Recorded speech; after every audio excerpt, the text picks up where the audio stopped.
Ladies and gentleman, ಇವತ್ತು ಕೆಪಿಸಿಸಿಯ ಅಧ್ಯಕ್ಷ ಮತ್ತು ರಾಜ್ಯ ಸರ್ಕಾರದ ಡಿಸಿಎಂ ಕೂಡ ಆಗಿರ್ತಕ್ಕಂಥ ಡಿ.ಕೆ. ಶಿವಕುಮಾರ್ ಅವರ ಹುಟ್ಟಿದ ಹಬ್ಬದ ದಿನ. ಇವತ್ತು ಒಂದು ಭಾರಿ ನಿರೀಕ್ಷೆ ಇತ್ತು. ಮೇ 15 ಅಥವಾ ಅದಕ್ಕಿಂತ ಒಳಗಡೆ ಡಿ.ಕೆ. ಶಿವಕುಮಾರ್ ಅವರಿಗೆ ಒಂದು ದೊಡ್ಡ ಗುಡ್ ನ್ಯೂಸ್ ಬಂದುಬಿಡುತ್ತೆ, ಒಂದು ಬಿಗ್ ಸರ್ಪ್ರೈಸ್ ಬಂದುಬಿಡುತ್ತೆ ಅಂತ. ಆದರೆ ಇಲ್ಲಿವರೆಗೂ ಕೂಡ ಯಾವುದೇ ಗುಡ್ ನ್ಯೂಸ್ ಆಗಲಿ ಸರ್ಪ್ರೈಸ್ ಆಗಲಿ ರಾಜ್ಯ ಹೈಕಮಾಂಡ್ನಿಂದ ಬಂದಿಲ್ಲ.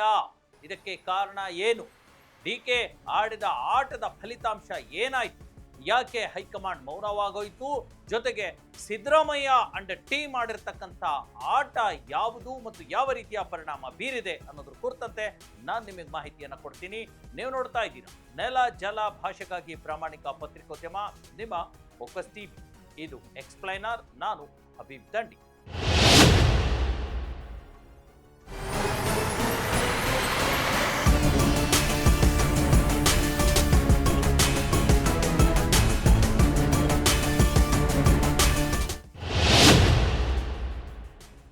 ಎಸ್ ವೀಕ್ಷಕರು, ಇವತ್ತು ಕೆಪಿಸಿಸಿಯ ಅಧ್ಯಕ್ಷ ಡಿಸಿಎಂ ಕೂಡ ಆಗಿರ್ತಕ್ಕಂಥ ಡಿ.ಕೆ. ಶಿವಕುಮಾರ್ ಅವರ ಹುಟ್ಟಿದ ಹಬ್ಬದ ದಿನ.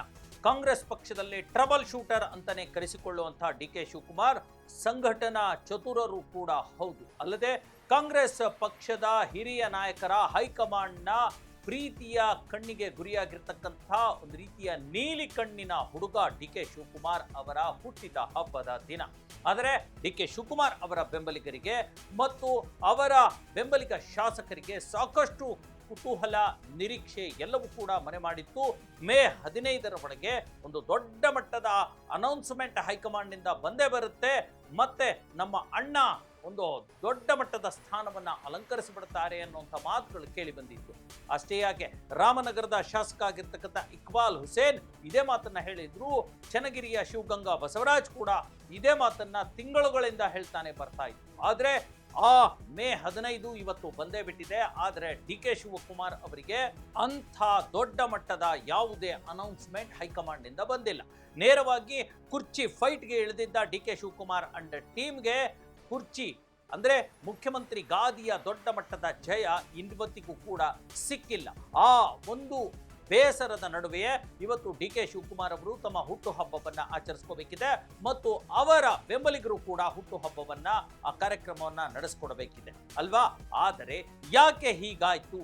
ಯಾಕೆ ಅದರಲ್ಲೂ ಸಂಘಟನಾ ಚತುರ ಮತ್ತು ಪಕ್ಷದ ಕಟ್ಟಾಳು ಆಗಿರ್ತಕ್ಕಂಥ ಡಿ.ಕೆ. ಶಿವಕುಮಾರ್ ಅವರಿಗೆ ಅವಕಾಶ ಸಿಗಲಿಲ್ಲ? ಯಾಕೆ ಮುಖ್ಯಮಂತ್ರಿ ಸ್ಥಾನವನ್ನ ಗಳಿಸಿಕೊಡ್ಲಿಕ್ಕೆ ಸಾಧ್ಯ ಆಗಲಿಲ್ಲ? ಏನು ಎಡವಟ್ಟಾಯಿತು, ಏನು ಪ್ರಾಬ್ಲಮ್ ಆಯಿತು ಅನ್ನೋದ್ರ ಚರ್ಚೆ ಕೂಡ ನಡೀತಾ ಇರ್ತಕ್ಕಂಥದ್ದು. ಅದಕ್ಕೆ ಹಲವಾರು ಕಾರಣಗಳೇ ಇದ್ದಾವೆ. ಈಗಾಗಲೇ ನೋಡಿ, ಸೀಟನ್ನ ಯಾವುದೇ ಕಾರಣಕ್ಕೆ ಬಿಟ್ಕೊಡೋದಿಲ್ಲ ಅನ್ನುವಂಥ ನಿಟ್ಟಿನಲ್ಲಿ ಸಿದ್ದರಾಮಯ್ಯನವರು ತಮ್ಮದೇ ಆಗಿರ್ತಕ್ಕಂಥ ಒಂದು ರಾಜಕೀಯ ಚಟುವಟಿಕೆಗಳನ್ನ ನಿರ್ವಹಿಸ್ತಾ ಇರ್ತಕ್ಕಂಥದ್ದು. ತಮ್ಮ ಅಹಿತಾಬಣವನ್ನ ಕಟ್ಕೊಂಡು ಗಟ್ಟಿಯಾಗಿ ಆ ಚೇರ್ ಮೇಲೆ ಕೂತ್ಬಿಟ್ಟಿರ್ತಕ್ಕಂಥದ್ದು. ಅದಕ್ಕೆ ಏನೋ ಮಲ್ಲಿಕಾರ್ಜುನ ಖರ್ಗೆ ಅವರು ಎಐಸಿಸಿ ಅಧ್ಯಕ್ಷರ ಮಾತನ್ನ ಹೇಳಿದ್ರು, ಸಿಎಂ ಚೇರ್ ಖಾಲಿ ಇಲ್ಲ ಅನ್ನುವಂಥ ಮಾತನ್ನ ಹೇಳಿದ್ರು ಅಲ್ವಾ? ಇಷ್ಟಾದ್ರೂ ಕೂಡ ಪಂಚರಾಜ್ಯ ಚುನಾವಣೆಗಳ ರಿಸಲ್ಟ್ ಬರುತ್ತೆ, ಅದಾದ್ಮೇಲೆ ಅದರ ಅಭೂತಪೂರ್ವ ಗೆಲುವನ್ನು ಆಧರಿಸಿ ಡಿ.ಕೆ. ಶಿವಕುಮಾರ್ ಅವರಿಗೆ ಸಿಎಂ ಮಾಡಲಾಗುತ್ತೆ ಅನ್ನುವಂಥ ಮಾತು ಕೂಡ ಕೇಳಿ ಬಂದಿತ್ತು. ಆದರೆ ಪಂಚರಾಜ್ಯ ಚುನಾವಣೆಯಲ್ಲಿ ಅದರಲ್ಲೂ ಪ್ರಮುಖವಾಗಿ ಡಿ.ಕೆ. ಶಿವಕುಮಾರ್ ಅವರು ಚುನಾವಣಾ ವೀಕ್ಷಕರಾಗಿ ಹೋಗಿರ್ತಕ್ಕಂಥ ಅಸ್ಸಾಂನಲ್ಲಿ ಕಾಂಗ್ರೆಸ್ ಪಕ್ಷಕ್ಕೆ ಹೀನಾಯ ಸೋಲಾಗಿದೆ. ಹಾಗಾಗಿ ಡಿ.ಕೆ. ಶಿವಕುಮಾರ್ ಅವರ ವರ್ಚಸ್ಸು ಅಷ್ಟರ ಮಟ್ಟಿಗೆ ಅದು ಹಿನ್ನಡೆ ಕಂಡಿದೆ ಅನ್ನುವಂಥದ್ದು ಮೊದಲ ಕಾರಣ. ಸಾಕಷ್ಟು ಕಾರಣಗಳನ್ನ ಡಿ.ಕೆ. ಶಿವಕುಮಾರ್ಗೆ ಸಿಎಂ ಗಿರಿ ಸಿಗದೆ ಇರೋದಕ್ಕೆ ನಾವು ಯೋಚಿಸ್ತಾ ಹೋಗ್ಬೋದು. ಮೊದಲನೇದಾಗಿ ಜೂನ್ ಮೊದಲ ವಾರದಲ್ಲೇ, ಈ ಮೇ ನಡೀತಾ ಇದೆಯಲ್ಲ, ಇನ್ನೊಂದು 15 ದಿವಸಕ್ಕೆ ಜೂನ್ ಮೊದಲ ವಾರದಲ್ಲೇ 4 ವಿಧಾನ ಪರಿಷತ್ ಒಂದು ಸ್ಥಾನಕ್ಕೆ ಚುನಾವಣೆ ನಡೆಯಬೇಕಾಗಿದೆ ರಾಜ್ಯದಲ್ಲಿ, ಕರ್ನಾಟಕ ರಾಜ್ಯದಲ್ಲಿ ಅಲ್ವಾ? ಅದಕ್ಕಾಗಿ ಮತ್ತೆ ಶಾಸಕರನ್ನ ಪಕ್ಷ ಸಂಘಟನೆಯನ್ನ ಮಾಡಬೇಕಾಗಿದೆ ಮತ್ತು ಈ ಹಂತದಲ್ಲಿ ನಾಯಕತ್ವ ಬದಲಾವಣೆ ಮಾಡಿದ್ರೆ ಅದು ವಿಧಾನ ಪರಿಷತ್ ಆಯ್ಕೆ ಸದಸ್ಯರ ಆಯ್ಕೆಯ ಮೇಲೆ ದೊಡ್ಡ ಪರಿಣಾಮ ಬೀರುತ್ತೆ. ಎಲ್ಲಿ ಅಡ್ಡ ಮತದಾನಗಳಾಗ್ಬಿಡುತ್ತೋ ಅನ್ನೋಂಥ ನಿರೀಕ್ಷೆ ಇರೋದ್ರಿಂದ ಯಾವುದೇ ಹೈಕಮಾಂಡ್ ಚುನಾವಣೆಗೆ ಮುನ್ನ ಈ ರೀತಿಯ ತೀರ್ಮಾನ ತೆಗೆದುಕೊಳ್ಳಲಾರದು ಅನ್ನುವಂಥದ್ದು ಕಾಂಗ್ರೆಸ್ನ ಇಂದಿನ ಸತ್ಯ. ಎರಡನೇದು, ಇದೇ ಜೂನ್ ಅಂತ್ಯಕ್ಕೆ ಅಂದ್ರೆ ಬರುವ ಜೂನ್ ತಿಂಗಳ ಅಂತ್ಯಕ್ಕೆ ರಾಜ್ಯಸಭಾ ಎಲೆಕ್ಷನ್ ಕೂಡ ಇರತಕ್ಕಂಥದ್ದು. ಆ ಹೊತ್ತಿನಲ್ಲೂ ಕೂಡ ರಾಜ್ಯಸಭೆಗೆ ಶಾಸಕರನ್ನ ಸಂಸದರನ್ನ ಆಯ್ಕೆ ಮಾಡಿ ಕಳಿಸ್ಬೇಕಾಗತ್ತೆ. ಅದರ ಎಲೆಕ್ಷನ್ ಬಿಸಿಯೂ ಕೂಡ ಕಾಂಗ್ರೆಸ್ ಪಕ್ಷದ ಮೇಲೆ ಇರತಕ್ಕಂಥದ್ದು ಅಲ್ವಾ? ಜೊತೆಗೆ ಇದೇ ಜೂನ್ 30ರೊಳಗೆ GBA ಗ್ರೇಟರ್ ಬೆಂಗಳೂರು ಅಥಾರಿಟಿಯ ಎಲೆಕ್ಷನ್ ಅನ್ನ ನಡೆಸಬಿಡಿ ಅನ್ನುವಂಥ ಒಂದು ನೇರ ಕಟ್ಟಪ್ಪಣೆಯನ್ನ ಹೈಕೋರ್ಟ್ ಮಾಡಿದೆ. ಹೈಕೋರ್ಟ್ ತೀರ್ಪನ್ನ ಪಾಲಿಸಲೇಬೇಕಾಗಿದೆ. ಅದಕ್ಕೆ ಪರ್ಯಾಯ ಮಾರ್ಗಗಳನ್ನ ರಾಜ್ಯ ಸರ್ಕಾರ ಹುಡುಕ್ತಾ ಇದೆ. ಅಂದ್ರೆ ಸುಪ್ರೀಂ ಕೋರ್ಟ್ಗೆ ಅಪೀಲ್ ಹೋಗುವಂಥದ್ದು ಮತ್ತು ಯಾವುದೇ ಕಾರಣಕ್ಕೆ ಚುನಾವಣೆ ನಡೆಸದ ಹಾಗೆ ಇನ್ನೊಂದಷ್ಟು 3, 4, 5, 6 ತಿಂಗಳುಗಳನ್ನ ಪೋಸ್ಟ್ಪೋನ್ ಮಾಡ್ಕೊಂಡು ಹೋಗುವಂತ ಪರ್ಯಾಯ ಮಾರ್ಗ ಹುಡುಕ್ತಾ ಇದೆ. ಈ ಹಂತದಲ್ಲಿ ನಾಯಕತ್ವ ಬದಲಾವಣೆ ಆದರೆ ಆ GBA ಎಲೆಕ್ಷನ್ ಮೇಲೂ ಕೂಡ ಎಫೆಕ್ಟ್ ಆಗುತ್ತೆ ಅನ್ನುವಂಥ ಒಂದು ಮಾತು ಕೇಳಿ ಬರ್ತಾ ಇದೆ. ಅಲ್ಲದೆ ಸಚಿವ ಸಂಪುಟ ವಿಸ್ತರಣೆಯೂ ಕೂಡ ದೊಡ್ಡ ಮಟ್ಟದಲ್ಲಿ ಸದ್ದು ಮಾಡ್ತಾ ಇದೆ. ಮೊದಲ ಬಾರಿ ಗೆದ್ದಿರ್ತಕ್ಕಂಥ ಕಿರಿಯ ಶಾಸಕರಿಂದ ಹಿಡಿದು 4, 5, 6 ಬಾರಿ ಗೆದ್ದಿರ್ತಕ್ಕಂಥ ಹಿರಿಯ ಶಾಸಕರು ಕೂಡ ನಿಮ್ಮ ನಾಯಕತ್ವದ ಗೊಂದಲ ಏನಾದರೂ ಇರಲಪ್ಪ, ನೀವು ಅದ್ರ ತಲೆನೋವು ಏನಾದ್ರು ಮಾಡ್ಕೊಳ್ಳಿ, ನಮಗೆ ಸರ್ಕಾರಕ್ಕೆ ಉಳಿದಿರೋದು 2 ವರ್ಷ, ನಮಗೆ ಅವಕಾಶ ಕೊಡಿ, ನಾವು 1-2 ವರ್ಷ ಮಿನಿಸ್ಟರ್ಗಳಾಗ್ತೀವಿ, ಒಂದಷ್ಟು ನಾವು ಕೂಡ ಗೂಟದ ಕಾರಲ್ಲಿ ಓಡಾಡ್ತೀವಿ ಅನ್ನುವಂಥ ಒತ್ತಾಸೆಯನ್ನು ಇಟ್ಕೊಂಡು ದೊಡ್ಡ ಮಟ್ಟದ ರಾಜಕೀಯ ತಲ್ಲಣ ಮಾಡಲಿಕ್ಕೆ ಈಗಾಗಲೇ ತಯಾರಾಗ್ಬಿಟ್ಟಿದ್ದಾರೆ. ಅದು ಕೂಡ ಒಂದು ರೀತಿಯ ದೊಡ್ಡ ಹೊಡೆತವಾಗಿ DK ಶಿವಕುಮಾರ್ಗೆ ಇಂಡಿವಿಜುವಲ್ ಆಗಿ ಹೊಡೆತ ಕೊಡ್ತಾ ಇದೆ. ಯಾಕಂದ್ರೆ ಸಚಿವ ಸಂಪುಟ ವಿಸ್ತರಣೆ ಆಯಿತು ಅಂತಂದ್ರೆ ಮುಖ್ಯಮಂತ್ರಿ ಬದಲಾವಣೆ ಇಲ್ಲ. ಮುಖ್ಯಮಂತ್ರಿ ಬದಲಾವಣೆ ಆಯಿತು ಅಂತಂದ್ರೆ ಸಚಿವ ಸಂಪುಟ ವಿಸ್ತರಣೆ ಅದು ಬೇರೆ ಬೇರೆ ರೂಪವನ್ನು ಪಡೆದುಕೊಳ್ಳುತ್ತೆ ಅನ್ನುವಂಥದ್ದು. ಹಾಗಾಗಿ ಸಚಿವ ಸಂಪುಟ ವಿಸ್ತರಣೆಯ ಜೋರು ಆಗ್ತಾ ಇದ್ದ ಹಾಗೆ DK ಶಿವಕುಮಾರ್ ಅವರು CM ಆಗ್ಬೇಕಂತ ಕೂಗು ಕಡಿಮೆ ಆಗ್ತಾ ಇದೆ. ಇದಷ್ಟೇ ಅಲ್ಲದೆ ಈಗಾಗಲೇ ಈಗ ನೋಡಿ, ನಾಳೆ ಅಂದ್ರೆ ಈಗ ಮೇ 16ಕ್ಕೆ ಮುಸ್ಲಿಂ ಸಮಾವೇಶ ನಡೀತಾ ಇರತಕ್ಕಂಥದ್ದು. ಕಾಂಗ್ರೆಸ್ ಪಕ್ಷದ ವಿರುದ್ಧ ದೊಡ್ಡ ಮಟ್ಟದ ಕೂಗನ್ನ ಎಬ್ಬರಿಸ್ತಾ ಇದ್ದಾರೆ. ಈಗಾಗಲೇ ಅಸಮಾಧಾನ, ಹಲವು ನಾಯಕರ ಉಚ್ಚಾಟನೆ, ಹಲವು ನಾಯಕರ ಅಮಾನತ್ತು, ಮತ್ತೆ ಮುಸ್ಲಿಂ ಮತದಾರರಿಗೆ ಸರಿಯಾದ ಆದ್ಯತೆ ಸಿಗ್ತಿಲ್ಲ. ಅದರಲ್ಲೂ ಕೂಡ ಇದಕ್ಕೆ ಪ್ರಮುಖ ಕಾರಣ KPCC ಅಧ್ಯಕ್ಷ ಆಗಿರ್ತಕ್ಕಂಥ DK ಶಿವಕುಮಾರ್ ಅನ್ನುವಂಥ ಆರೋಪ ಕೇಳಿಬಂದಿದೆ. ಆ ಆರೋಪದಿಂದನೂ ಕೂಡ DK ಶಿವಕುಮಾರ್ ಮುಕ್ತರಾಗಬೇಕಾಗಿದೆ. ಈ ಹಂತದಲ್ಲಿ ಮುಸ್ಲಿಂ ಸಮಾವೇಶ ನಡೀತಾ ಇದೆ. ಈ ಹಂತದಲ್ಲಿ DK ಶಿವಕುಮಾರ್ ಅವ್ರಿಗೆ ಏನಾದರೂ ಅಧಿಕಾರ ಕೊಟ್ಟು ಬಿಟ್ರೆ ಇಡೀ ಮುಸಲ್ಮಾನ್ ಸಮುದಾಯ ಅದು ಕಾಂಗ್ರೆಸ್ ಪಕ್ಷದಿಂದ ಎಲ್ಲಿ ಮುಖ ತಿರುಗಿಸ್ಬಿಡುತ್ತೋ ಅನ್ನುವಂಥ ಆತಂಕ ರಾಜ್ಯದ ನಾಯಕರಿಗಷ್ಟೇ ಅಲ್ಲ, ಈ ರಿಪೋರ್ಟ್ ಹೈಕಮಾಂಡ್ಗೂ ತಲುಪಿದೆ. ಹಾಗಾಗಿ DK ಶಿವಕುಮಾರ್ ಅವರಿಗೆ ಅವಕಾಶ ಕಡಿಮೆ ಅಂತ ಹೇಳಲಾಗ್ತಾ ಇದೆ. ಇದಲ್ಲದೆ ಈಗಾಗಲೇ ನೋಡಿ, ಮೇ 20 ಇದೇ 20ನೇ ತಾರೀಕು, ಇದೇ ತಿಂಗಳ 20ನೇ ತಾರೀಕು ತುಮಕೂರಿನಲ್ಲಿ ರಾಜ್ಯ ಸರ್ಕಾರದ 3 ವರ್ಷದ ಸಾಧನಾ ಸಮಾವೇಶವನ್ನು ಆಯೋಜನೆ ಮಾಡಲಾಗಿದೆ. ಅದು ಯಾರ ಸಾಧನಾ ಸಮಾವೇಶ? ಸರ್ಕಾರದ್ದು ಅಂತ ಹೇಳಿದ್ರು. ಮುಖ್ಯಮಂತ್ರಿಯಾಗಿ ಈ 3 ವರ್ಷ ಇದ್ದಂತಹ ಸಿದ್ದರಾಮಯ್ಯನವರ ಸಾಧನಾ ಸಮಾವೇಶವೇ ಆಗಿದೆ. ಯಾಕಂದ್ರೆ ಆ ಸಾಧನಾ ಸಮಾವೇಶ ಆಗ್ತಾ ಇರೋ ತುಮಕೂರಲ್ಲಿ, ಅಲ್ಲಿ G. ಪರಮೇಶ್ವರ್ ಅವರು ಈ ಸಾಧನ ಸಮಾವೇಶವನ್ನು ಆಯೋಜನೆ ಮಾಡ್ತಾ ಇದ್ದಾರೆ. ಹಾಗಾಗಿ ಯಾಕಂದ್ರೆ ನೋಡಿ, ಸಿದ್ದರಾಮಯ್ಯ ನಂತರದ ದಲಿತ CM ಕೂಗು ಏನಾದರೂ ಕೇಳಿ ಬಂದ್ರೆ ಅಲ್ಲಿ ಮೊದಲು ಬರುವಂತಹ ಹೆಸರು G. ಪರಮೇಶ್ವರ್ ಅವ್ರದ್ದು ಅಲ್ವಾ. ಸಿದ್ದರಾಮಯ್ಯ ನಂತರ ಸ್ಥಾನ ನನಗೆ ಸಿಗಲಿ ಅಂತಂದೇಳಿ ಹೊರಟಿರ್ತಕ್ಕಂಥ G. ಪರಮೇಶ್ವರ್ ಈ ಸಾಧನಾ ಸಮಾವೇಶವನ್ನ ದೊಡ್ಡ ಮಟ್ಟದಲ್ಲಿ ಆಯೋಜನೆ ಮಾಡಿ ಅದನ್ನ ಸಕ್ಸಸ್ ಮಾಡಕ್ಕೆ ಹಗಲಿರುಳು ಶ್ರಮಿಸ್ತಾ ಇದ್ದಾರೆ ಅನ್ನುವಂಥದ್ದು. ಯಾಕಂದ್ರೆ ಸಿದ್ದರಾಮಯ್ಯ ನಂತರದ ಅವಕಾಶ ಪರಮೇಶ್ವರ್ ಅವ್ರಿಗೆ ಸಿಗಬಹುದು ಅನ್ನುವಂಥದ್ದು. ಹಾಗಾಗಿ ಪರಮೇಶ್ವರ್ ಅವರೇ ಸಿದ್ದರಾಮಯ್ಯ ನಂತರ ಸ್ಥಾನ ಕಾಯ್ಕೊಂಡು ಕೂತ್ಕೊಂಡಿರುವಾಗ DK ಶಿವಕುಮಾರ್ ಅವರಿಗೆ ಎಲ್ಲ ಸಿಗುತ್ತೆ? ಸಿಗೋದಿಲ್ಲ ಅನ್ನುವಂಥದ್ದು ಇನ್ನೊಂದು ಮಾತು. ಜೊತೆಗೆ ಒಂದು ವೇಳೆ DK ಶಿವಕುಮಾರ್ ಅವ್ರಿಗೆ ಏನಾದರೂ CM ಮಾಡಿಬಿಟ್ರೆ ಅಹಿಂದ ಮತ ಬ್ಯಾಂಕ್ ಒಡೆದು ಹೋಗ್ಬಿಡುತ್ತೆ.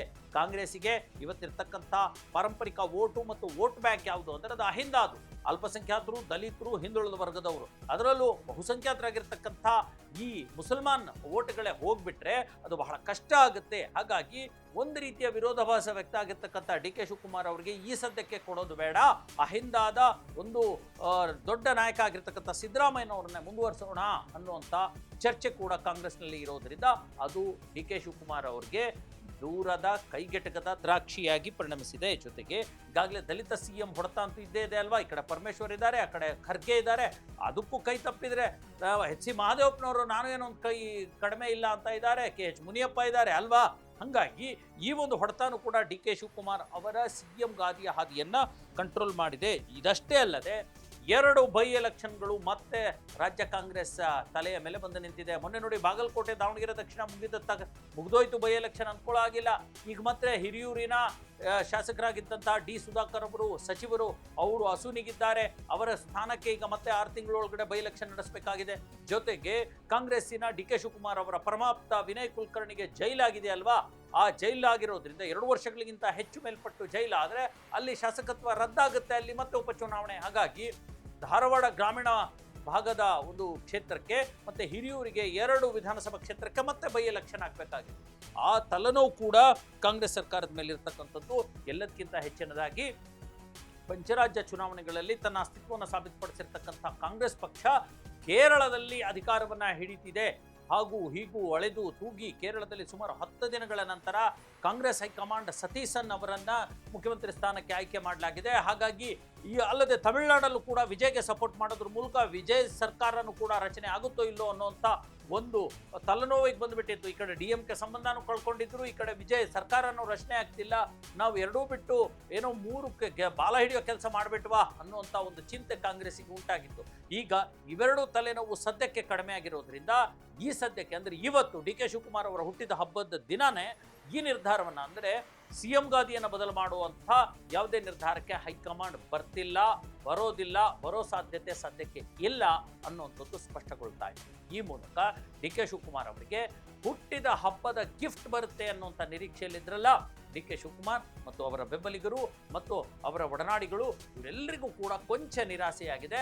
ಬಹುತೇಕ ಈ ಬರ್ತ್ಡೇಗೆ ಬರದೇ ಇದ್ರೆ ಮುಂದಿನ ಬರ್ತ್ಡೇಗಾದರೂ ಬರಬಹುದು, ಮುಂದಿನ ಬರ್ತ್ಡೇಗೆ 27ಕ್ಕೆ ಬರಲಿಲ್ಲ ಅಂದರೆ 28ಕ್ಕಂತೂ 28ರ ಬರ್ತ್ಡೇಗಂತೂ DK ಶಿವಕುಮಾರ್ ಅವರಿಗೆ ಗುಡ್ ನ್ಯೂಸ್ ಬಂದೇ ಬರುತ್ತೆ. ಯಾಕಂದರೆ 28ಕ್ಕೆ ಎಲೆಕ್ಷನ್ ಬಂದಿರುತ್ತೆ, ಹೆಚ್ಚು ಕಡಿಮೆ ಈ ಅವಧಿಯಷ್ಟೊತ್ತಿಗೆ ಎಲೆಕ್ಷನ್ ಆಗೂ ಕೂಡ ಹೋಗ್ಬಿಟ್ಟಿರುತ್ತೆ. ಹಾಗಾಗಿ ಈ ಸದ್ಯಕ್ಕೆ ಇಂದಿನ ಬರ್ತ್ಡೇಗೆ DK ಶಿವಕುಮಾರ್ಗೆ ಯಾವುದೇ ರೀತಿಯ ಗುಡ್ ನ್ಯೂಸ್ ಇಲ್ಲ.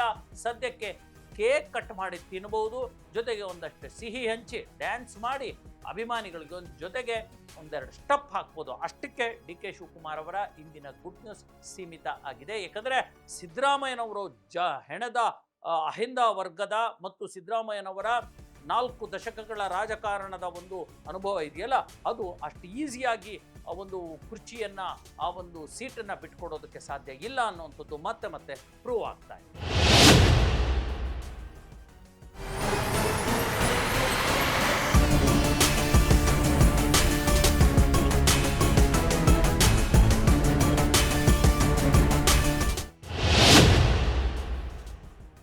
ಎಸ್ ವೀಕ್ಷಕರು, ಇದಾಗಿತ್ತು ಇವತ್ತಿನ ಎಕ್ಸ್ಪ್ಲೇನರ್. ಮುಂದಿನ ಮತ್ತೊಂದು ವಿಚಾರದೊಂದಿಗೆ ಮತ್ತೆ ಬರ್ತೀನಿ. ಅಲ್ಲಿವರೆಗೂ ನೋಡ್ತಾ ಇರಿ ಫೋಕಸ್ ಟಿವಿ.